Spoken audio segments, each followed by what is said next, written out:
नमस्कार विद्यार्थियों। आज हम पढ़ने वाले हैं मानव भूगोल और मानव भूगोल के विभिन्न विशेष क्षेत्र तथा विशेष क्षेत्र के साथ साथ आज हम इसके विभिन्न सिद्धांतों के बारे में भी डिस्कस करेंगे। चलिए बढ़ते हैं आगे। सबसे पहले हम डिस्कस करते हैं मानव भूगोल की विभिन्न शाखाएं, और शाखाओं के अंतर्गत अगर हम बात करें कि कौन कौन सी ब्रांचेज हैं, तो कल जैसे कि हमने स्टार्ट किया तो स्टार्ट करते समय हमने देखा कि परिभाषाओं के आधार पर कि ह्यूमन ज्योग्राफी के अंतर्गत हमने ज्योग्राफी तथा ह्यूमन की एक्टिविटी को हम एक साथ शामिल करके देखते हैं कि ह्यूमन ने अपना जो डेवलपमेंट किया है उस डेवलपमेंट के साथ साथ उसने अपने ज्योग्राफी में क्या क्या चेंजेस लाए, या ज्योग्राफी ने ह्यूमन के अंतर्गत कौन कौन से चेंज लाए, या दोनों एक दूसरे से किस प्रकार से संबंधित है, एक दूसरे को प्रभावित करते हैं, एक दूसरे से प्रभावित होते हैं। इन सभी के आधार पर हम इसकी विभिन्न शाखाओं के बारे में डिस्कस करते हैं। उनमें से सबसे पहली जो शाखा है जिसे सोशल ज्योग्राफी के नाम से जाना जाता है। देखिएगा, सोशियोलॉजी जो है, सोशल ज्योग्राफी या सोशियोलॉजी जो है उसका ज्योग्राफी के साथ रिलेशन है। अब रिलेशन किस प्रकार से है, जिस प्रकार से हमारी जो सोशियोलॉजी, अब सोशियोलॉजी के अंतर्गत हम हमारे समाज, हमारे परिवार, हमारे राज्य, हमारे देश के बारे में डिस्कस करते हैं। तो जैसे कि अगर हमारे समाज के अंतर्गत विभिन्न प्रकार की हमारी सभ्यताएँ होती हैं, हमारी संस्कृति होती हैं, वहाँ उस सभ्यता, संस्कृति, हमारे रीति रिवाज पर, हमारे पहनावे इत्यादि सभी पर हमारे भूगोल का जो प्रभाव है वो अवश्य ही पड़ता है। जैसे कि अगर हम बात करें कि अगर हम किसी पहाड़ी क्षेत्र पर रहते हैं तो नो डाउट वहाँ पर हमारी जो वेशभूषा होगी वह कुछ अलग प्रकार की होगी, हमारा खान पान भी जो होगा वो विशेष प्रकार का होगा। तो दोनों ही जो विषय हैं उसके अंतर्गत हम इन सभी विषय बातों का अध्ययन करते हैं। यानी ह्यूमन ज्योग्राफी के अंतर्गत भी हम मानव और मानव के समाज की बात करेंगे, विभिन्न ट्राइब्स के विभिन्न पहनावे और उसके रीति रिवाज, उसके खान पान, उसकी आर्थिक क्रियाओं के बारे में बात करते हैं, और सामाजिक भूगोल के में भी इनके बारे में अध्ययन करते हैं। तो एक ब्रांचेज के रूप में सामाजिक भूगोल या सोशल ज्योग्राफी को माना जा सकता है। नेक्स्ट इसकी ब्रांच जो है वह व्यवहारिक भूगोल। व्यवहारिक भूगोल या बिहेवियर ज्योग्राफी इसकी एक ब्रांच है। बिहेवियर ज्योग्राफी इस प्रकार से ब्रांच है कि अगर हम कहते हैं कि किसी विशेष परिस्थितियों में मनुष्य किस प्रकार का व्यवहार करता है, ये डिपेंड करता है कि वो किस प्रकार के भौगोलिक वातावरण में रहता है। यानी भौगोलिक जो कारक होते हैं, भौगोलिक कारकों के अंतर्गत अगर हम बात करें कि जलवायु है, वहाँ का ऊंचावच है, समुद्र से उसकी दूरी क्या है, किस प्रकार की वहाँ पर वेजिटेशन है, फ्लोरा फौना किस प्रकार के हैं, तो ये सब चीज़ें जो हैं वो मनुष्य के व्यवहार को प्रभावित करते हैं। अरस्तु ने यहाँ तक भी कहा है कि यूरोप वासियों और एशिया वासियों के अंतर्गत एक ने अधिकार किया और दूसरा आलस या फिर अधिकार के में रहे, तो उसके पीछे भी वहाँ की क्लाइमेट का योगदान रहता है। यानी अगर हम समुद्र के आसपास के क्षेत्रों की बात करें तो वहाँ के लोग काफ़ी थोड़े से आलसी नज़र आते हैं, वहीं मैदानी क्षेत्रों के जो लोग होते हैं वो थोड़े से आपको फुर्तीले भी नजर आते हैं। तो ये डिपेंड करता है कि वहाँ की जो भूगोल है वो किस प्रकार का है। तो व्यवहारिक भूगोल जो है यानी बिहेवियरिज्म और ज्योग्राफी में रिलेशंस होता है, और ये ह्यूमन ज्योग्राफी की एक ब्रांच है। इसी प्रकार से हिस्टोरिकल ज्योग्राफी यानी ऐतिहासिक भूगोल है। ऐतिहासिक भूगोल के अंतर्गत हम इतिहास तथा भूगोल का संबंध देखते हैं, क्योंकि जितना भी इतिहास, जैसे कि अगर हम बात करें हल्दी घाटी का उदाहरण ले लीजिए, या फिर किसी बयाना का उदाहरण ले लीजिए, या किसी पानीपत की बात कर लीजिए, जो जितने भी जो युद्ध भूमि के जो क्षेत्र हुए हैं तो उसके पीछे कुछ कुछ जियोग्राफिकल कंडीशंस अवश्य रही है। इसी प्रकार से अगर कहें कि भी परमाणु जो परीक्षण हुए हैं वो पोखरण के अंतर्गत हुए, तो कुछ न कुछ जियोग्राफिकल वहाँ की जो कंडीशंस रही है वो इसके लिए वहाँ के लिए जिम्मेदार रही है। तो जियोग्राफी जो है वो इतिहास को प्रभावित करता है। या फिर हम कैसे लेते हैं कि भारत की जो स्थिति है या किस प्रकार की है, तो हमेशा से ही विदेशी जो आक्रांता थे यानी जो आक्रमणकारी थे उनके लिए एक पसंदीदा जगह के रूप में भारत को देखा गया है। यही कारण है कि भारत की समृद्धि और उसकी जो आर्थिक गतिविधियों को देखते हुए यहाँ पर बार बार आक्रमण हुए। तो दोनों ही विषयों के अंतर्गत यानी ह्यूमन ज्योग्राफी और हिस्ट्री के अंतर्गत दोनों में ही हम इन भौगोलिक तथ्यों की बात करते हैं। तो ऐतिहासिक भूगोल भी इसी प्रकार की एक ब्रांच है। इसी प्रकार से चिकित्सा भूगोल, चाहे हम शिमला ऊटी की बात करें या फिर किसी प्रकार के दूसरे स्वास्थ्यवर्धक क्षेत्रों की बात करें हैं, तो भूगोल जो होता है वहाँ की भूगोल के अंतर्गत हम वहाँ की नेचुरल वेजिटेशन को शामिल करते हैं। वहाँ पर पाए जाने वाले विभिन्न प्रकार के जो पर्वत है, पठार है, नदियाँ हैं, झरने हैं, तो ये कहीं ना कहीं हमारे स्वास्थ्य को प्रभावित करते हैं, हमारे हेल्थ के इश्यूज़ को क्रिएट भी करते हैं, और हेल्थ के विभिन्न क्रिटिकल इश्यूज़ को है उसको हील करने में भी इसका योगदान रहता है। तो चिकित्सा भूगोल के अंतर्गत में हम विभिन्न प्रकार के इस प्रकार से जो क्षेत्र है उनका अध्ययन करता है। इसी प्रकार से ज्योग्राफी ऑफ सोशल वेलफेयर की बात करें तो भूगोल का जिस प्रकार के मेन जो उद्देश्य ये रहता है कि जितने भी जो रिसोर्सेज हैं उन रिसोर्सेज की जो पहुंच है मनुष्य पर ज़्यादा से ज़्यादा किस प्रकार से रहे, तो उसके लिए वो विभिन्न प्रकार के संसाधनों का पुनर्वितरण करता है, रीडिस्ट्रीब्यूशन करता है, ताकि ऐसे क्षेत्रों में जहाँ पर रिसोर्सेज नहीं है वहाँ पर भी रिसोर्सेज की अवेलेबिलिटी लाई जा सकती है। तो सोशल वेलफेयर जो ज्योग्राफी है वह भी एक ह्यूमन ज्योग्राफी की ब्रांच है। कुल मिलाकर यहाँ पर देखिएगा कि हम इस प्रकार से कह सकते हैं कि अगर हम बात करें कि जो मानव भूगोल है उस मानव भूगोल के अंतर्गत हम उन सभी बातों को अध्ययन करते हैं जो हमारे यानी मानव तथा हम पृथ्वी की बात करें तो पृथ्वी, तो मानव और पृथ्वी से रिलेटेड जितने भी जो कॉन्सेप्ट हैं उन सभी का अध्ययन इसके अंतर्गत करते हैं। तो मानव जो होता है वो पृथ्वी से प्रभावित होता है, यानी पृथ्वी मानव को प्रभावित करती है। पृथ्वी से यहाँ पर हमारा जो तात्पर्य है वो पूरा का पूरा केवल पृथ्वी से नहीं है, पूरे का पूरा नेचर से है। तो नेचर का जो इफेक्ट रहता है वो ह्यूमन पर रहता है, ह्यूमन का इफेक्ट नेचर पर रहता है। तो इस प्रकार से कुल मिलाकर ये जो विषय है ये चाहता है कि जो अर्थ है या हमारा जो नेचर है उसके बीच में, दोनों के बीच में एक सिम्बायोटिक रिलेशन इस प्रकार से रहे कि दोनों का वेलफेयर है, यानी प्रकृति को नुकसान ना पहुंचे और मानव भी अपना विकास करे। तो इस प्रकार की चीज़ें यहाँ पर शामिल की जाती है। नेक्स्ट इसकी जो ब्रांच है वो है नगरीय भूगोल। नगरीय भूगोल जो है ह्यूमन ज्योग्राफी की एक जो ब्रांच चलती है जिसका नाम है इकोनॉमिक ज्योग्राफी। इकोनॉमिक ज्योग्राफी के साथ भी इसको कोरिलेट किया जा सकता है, लेकिन अगर अलग से देखें तो नगरीय भूगोल इस प्रकार से जैसे जैसे भूगोल है तो जैसे जैसे नगर अर्बनाइजेशन हो रहा है तो अर्बनाइजेशन जो है वो हमारी भूगोल से सीधा कोरिलेटेड है, या आप अच्छी तरीके से जानते हैं कि जहाँ पर अगर कहीं शहर बसाया जाएगा तो कुछ कई प्रकार के जो चेंजेस हैं हमारे नेचर के अंतर्गत हमारे अर्थ के ऊपर आने वाले होते हैं। तो इसके अंतर्गत हम नगरों को कैसे बसाया जाता है, नगरों की कैसी प्लानिंग होती है, किस प्रकार से स्लम्स जो अगर बन जाते हैं, पहले तो बनना ही नहीं देता है, बन जाते हैं तो कैसे दूर किया जाता है, एक जो सिटी है उसके अंतर्गत ट्रांसपोर्टेशन की क्या सुविधा रहेगी, वाटर फैसिलिटी क्या रहेगी, ये जो सारी प्लानिंग होती है उसके अंतर्गत फिर उसके बाद ये इसके जो पैटर्न्स है वगैरह हैं इनके बारे में भी डिस्कस किया जाता है। तो अभी एक ब्रांच है। एक नेक्स्ट है आपका जियोपॉलिटिक्स। जियोपॉलिटिक्स एक इम्पोर्टेंट ब्रांच के रूप में अभी वर्तमान के दिनों में उभर कर आ रही है। वैसे तो इसकी जो शुरुआत हुई थी वो स्पाइकमैन और अपने हिंटरलैंड की जो थ्योरी अगर आने वाली क्लासों के अंतर्गत पढ़ेंगे, जिस प्रकार से सेकेंड वर्ल्ड वॉर के समय इस प्रकार की थ्योरी आई थी कि किस प्रकार से हार्टलैंड जो थ्योरी है मैकेनिक का वो सिद्धांत दिया गया था, किस प्रकार से यानी कोई एक हार्टलैंड किस प्रकार से क्रिएट होता है कि उसकी जो सामरिक स्थिति है तो उसकी जो स्थिति है वह उसके लिए काफ़ी लाभदायक या उसके लिए काफ़ी खतरनाक हो जाती है। तो ये डिपेंड करता है कि वहाँ की भूगोल। फिर इसी प्रकार से चाहे चुनावों की बात करें तो चुनावों के अंतर्गत परिसीमन किया जाता है कि कहाँ कहाँ के जो वोटर्स लोग होते हैं वो कहाँ कहाँ पर वोट देंगे, या फिर जो फ्रंटियर्स क्या होगी, बाउंड्रीज़ क्या होगी विभिन्न देशों के बीच में, विभिन्न राज्यों के बीच में, विभिन्न जिलों के बीच में, ये सभी जो बाउंड्रीज वाला जो कॉन्सेप्ट होता है वो इसी राजनीतिक भूगोल यानी राजनीति जो है इस बाउंड्रीज को प्रभावित करती है, ये बाउंड्रीज को क्रिएट करने में अपना रोल निभाती है। तो इस प्रकार से यहाँ पर जियोपॉलिटिक्स का एक कॉन्सेप्ट सामने आता है। इसी प्रकार से सैन्य भूगोल।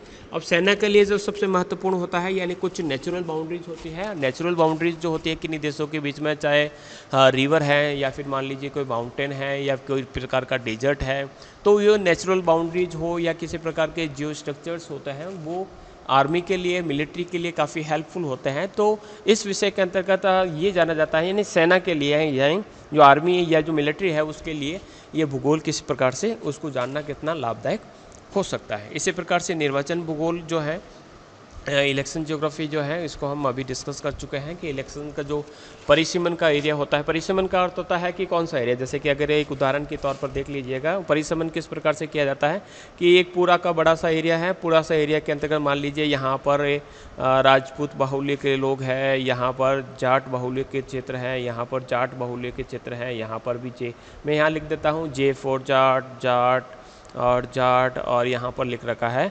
Are for Rajput. तो जो भी परिसीमन किया जाएगा तो नेता लोग क्या करते हैं इसका एक बाउंड्री बना देता है, जैसे कि ये जो बाउंड्री रहेगी यहाँ पर एक परिसीमन, जैसे कि यहाँ पर लिख लेता हूँ मैं, ये है सुमेर विधानसभा क्षेत्र। अब सुमेरपुर विधानसभा क्षेत्र की बात करें तो ये जो क्षेत्र है तो सुमेरपुर यहाँ पर है, और सुमेरपुर से कई किलोमीटर दूर जो है वो भोपालगढ़ है, लेकिन भोपालगढ़ को भी कह सकते हैं कि इस कॉन्स्टिट्यूशन के अंतर्गत रखा गया है, क्योंकि वहाँ पर ये जातिगत जो समीकरण है वो हमारी इलेक्शंस को प्रभावित करते हैं। तो इस प्रकार से जियोग्राफी जो है वह इलेक्शंस को प्रभावित करती है। तो यहाँ पर ये भी एक प्रकार की इसकी ब्रांच है। इसके अलावा नेक्स्ट जो है वो है हमारी पॉपुलेशन। अब डेमोग्राफिक जो ज्योग्राफी है या पॉपुलेशन ज्योग्राफी है, उसके अंतर्गत किसी देश या किसी विश्व के बारे में वहाँ की जो जनसंख्या की क्या विशेषताएं हैं वो किस प्रकार से, यानी जनसंख्या के अंतर्गत हम मुख्य रूप से जनसंख्या की वृद्धि देखते हैं, जनसंख्या का वहाँ पर घनत्व देखते हैं, और वहाँ पर जनसंख्या का जो है वितरण देखते हैं, यानी ग्रोथ, डेंसिटी एंड डिस्ट्रीब्यूशन जो है वो वहाँ पर किस प्रकार से पाया जाता है। क्योंकि ये सब चीज़ें जो होती हैं किसी देश की जो ज्योग्राफी है, उस ज्योग्राफी के साथ साथ वहाँ की जो इकोनॉमी है, इकोनॉमी को भी प्रभावित करती है, तथा इकोनॉमी के साथ साथ उसकी जो क्षेत्र की जो प्लानिंग है उस प्लानिंग को भी प्रभावित करने में इसका रोल रहता है। तो ये एक ब्रांचेज के रूप में देखी जाती है, ह्यूमन ज्योग्राफी की एक ब्रांच के रूप में। फिर है आपके आवास भूगोल, हैबिटेट ज्योग्राफी, यानी मनुष्य कहाँ पर रहता है, किस प्रकार के मकान बनाता है, मकान बनाने की क्या सामग्री है, किस प्रकार की बस्तियाँ बनाएगा, बस्तियों के आकार क्या रहेंगे, पैटर्न क्या रहेंगे। पैटर्न को हम पहले भी डिस्कस कर चुके हैं। पैटर्न का अर्थ होता है, जैसे कि यहाँ पर मैंने कुछ डॉट लगा देता हूँ, ये डॉट हो गया, तो इस प्रकार का अगर, यानी हर डॉट जो है एक मकान को दिखा रहा है या जनसंख्या को दिखा रहा है, तो इसको हम क्या कहेंगे कि ये एक कॉम्पैक्ट व्यू देखने को मिल सकता है। और दूसरा, अगर हम इस प्रकार से छोटे दूर दूर डॉट लगा दें तो ये हम इसको स्कैटर्ड या डिस्पर्स्ड कह सकते हैं, यानी यहाँ पर आपको सघन बस्ती नज़र आ रही है, यहाँ पर आपको एकाकी बस्ती नज़र आ रही है, यानी आइसोलेटेड आपको प्लेसेस देखने को मिलते हैं। तो ये कुछ विषय होते हैं जो इसमें आवासीय भूगोल के अंतर्गत हम देखते हैं। ये भूगोल की विभिन्न शाखा हैं। इसके साथ साथ आर्थिक भूगोल होता है, इकोनॉमिक ज्योग्राफी। अब इकोनॉमिक के अंतर्गत हम मेनली हमारी प्राइमरी, सेकेंडरी, टेरिटरी जो एक्टिविटी है, जैसे कि हम प्राइमरी की बात करें तो यहाँ पर हम कृषि के बारे में पढ़ते हैं। कृषि के साथ साथ प्राइमरी जो एक्टिविटी है उसके अंतर्गत हमारा खनन होता है। प्राइमरी के अंतर्गत हम हर्डिंग यानी पशुपालन का कार्य करते हैं। तो ये प्राइमरी एक्टिविटी। इसी प्रकार से सेकेंडरी, टेरिटरी और आपके चतुर्थक, पंचम, ये विभिन्न प्रकार की जो एक्टिविटियाँ होती हैं उसके बारे में। फिर आर्थिक भूगोल के अंतर्गत हम विभिन्न प्रकार के व्यापार वाणिज्य के बारे में भी डिस्कस करते हैं, ट्रांसपोर्टेशन के बारे में इसका अध्ययन करते हैं। संसाधन भूगोल यानी संसाधन का अर्थ इस प्रकार से क्या होता है कि रिसोर्सेज जो है, रिसोर्सेज कितने प्रकार के होते हैं, कहाँ कहाँ पर पाए जाते हैं, इन रिसोर्सेज का किस प्रकार से मनुष्य का या लोक कल्याण के लिए इसका किस प्रकार से प्रयोग किया जा सकता है। तो इसके अंतर्गत संसाधनों के हम प्रकार की बात करते हैं, इसके वितरण की बात करते हैं, तथा साथ साथ इसके संरक्षण की भी बात करते हैं कि किस प्रकार से संसाधनों का संरक्षण किया जा सकता है। नेक्स्ट आगे बढ़ते हैं, कृषि भूगोल। कृषि के अंतर्गत तो सबसे पहली बात तो है हमें कृषि के प्रकार, यानी सबसे पहले तो हम बात करेंगे कृषि के प्रकार कितने हैं, कृषि के जो क्षेत्र हैं या कृषि जलवायु प्रदेश के कितने प्रकार के हैं, कृषि कितने अलग अलग क्षेत्रों में किस अलग अलग प्रकार से की जाती है, अलग अलग क्या विशेषताएं हैं, ये सभी चीज़ें इसके अंतर्गत शामिल की जा सकती है। इसी प्रकार से औद्योगिक भूगोल, तो एक उद्योग को लगाने के लिए हम कुछ फैक्टर्स को फॉलो करते हैं जिसे हम लोकलाइजेशन फैक्टर कहते हैं। तो लोकलाइजेशन फैक्टर है, फिर उसका रॉ मटेरियल है, उसके लिए बाज़ार है, उसके लिए विभिन्न प्रकार के लेबर है, उसके लिए आपको कैपिटल्स की आवश्यकता है, आपको इलेक्ट्रिसिटी की आवश्यकता है, पावर की आवश्यकता है। तो इन सभी चीज़ों का इसके अंतर्गत अध्ययन किया जाता है। इसी प्रकार से टूरिज्म ज्योग्राफी, यानी ज्योग्राफिकल पैलेस ऐसे कौन कौन से हैं जहाँ पर हम टूरिज्म कर सकते हैं, जैसे कि हम माउंट आबू की बात कर सकते हैं। इसके अलावा ज्योग्राफिकल पैलेस है यहाँ पर, यानी यहाँ पर कल्चरल पैलेस नहीं रहेगा, यहाँ पर ज्योग्राफिकल पैलेस की हम बात करते हैं। इसी प्रकार से कुछ पासेज हो सकते हैं, कुछ हिल स्टेशन हो सकते हैं। इसके अलावा आप वहाँ पर किसी रिवर्स की बात करते हैं, डेल्टा हो सकता है, एस्चुरी हो सकती है, ओशन कोस्ट हो सकता है, तो बीच हो सकते हैं। तो ये सारे कह सकते हैं कि पर्यटन के हिसाब से सनसेट पॉइंट हो सकता है, सनराइज पॉइंट हो सकता है। तो ये पर्यटन भूगोल के हिस्से के रूप में जाने जाते हैं। इसके अलावा अंतर्राष्ट्रीय व्यापार का भूगोल, यानी इंटरनेशनल ट्रेड जो है वो किस प्रकार से होता है, और जियोग्राफिकल जो बैरियर्स है वो किस प्रकार से इसमें लाभदायक या हानिकारक होते हैं वो उसी पर डिपेंड करें। यानी कुछ बैरियर भी हो सकते हैं और इसके साथ साथ भी कुछ उसके लिए हेल्पफुल फैक्टर्स भी हो सकते हैं, उसके बारे में अध्ययन किया जाता है। ट्रांसपोर्टेशन जियोग्राफी के अंतर्गत हम किसी क्षेत्र विशेष में यानी किसी रीजन विशेष के अंतर्गत पाए जाने वाले ट्रांसपोर्टेशन के टाइप्स और वहाँ पर कौन कौन सी फैसिलिटीज़ है, उनके डेवलप होने के लिए कौन कौन से वहाँ पर अच्छे फैक्टर्स है तथा उसको प्रभावित करने वाले दूसरे जो कारक है उसके बारे में डिस्कस करते हैं। तो ये पूरा का पूरा एक कॉन्सेप्ट रहता है उसकी ब्रांचेज के रूप में। यहाँ पर हम बात करते हैं कि मानव भूगोल, और मानव भूगोल जो है किस प्रकार से बात करते हैं, तो पूरा का पूरा यानी भूगोल के अंतर्गत हम क्या बात करते हैं कि पृथ्वी का मानव आवास के रूप में अध्ययन। ये पृथ्वी जो है वो मानव का घर है और इसी को देखते हुए हम इस कॉन्सेप्ट को स्टार्ट करते हैं। फिर इसका ड्यूलिज्म स्टार्ट होता है। ड्यूलिज्म में हमने इसको फिजिकल जियोग्राफी और ह्यूमन ज्योग्राफी इस दो ब्रांचेस में डिवाइड करते हैं। फिजिकल ज्योग्राफी में विभिन्न जो प्रदेश यानी कोई रीजन विशेष ले लिया, जैसे कि हमने अफ्रीकन रीजन ले लिया या यूरोपियन रीजन ले लिया, तो वहाँ पर पाए जाने वाला फिजिकल जो इन्वायरमेंट है उसका हम अध्ययन करते हैं। वहाँ पर कौन कौन सी नदियाँ हैं, पहाड़ है, पर्वत है, पठार है, विभिन्न प्रकार के जो स्ट्रक्चर है उसके बारे में अध्ययन करते हैं। इसी प्रकार से ह्यूमन ज्योग्राफी में जो भौतिक पर्यावरण का अर्थ होता है कि वहाँ पर पर्वत, पठार, मैदान, नदियाँ, झरने जितने भी है उनका मानव के साथ क्या संबंध पाया जाता है। यानी भौतिक पर्यावरण यानी जैसे कि जलवायु की बात करते हैं, जलवायु का मानव पर प्रभाव और मानव का द्वारा जलवायु में क्या परिवर्तन हुए तो उसके बारे में अध्ययन किया जाता है।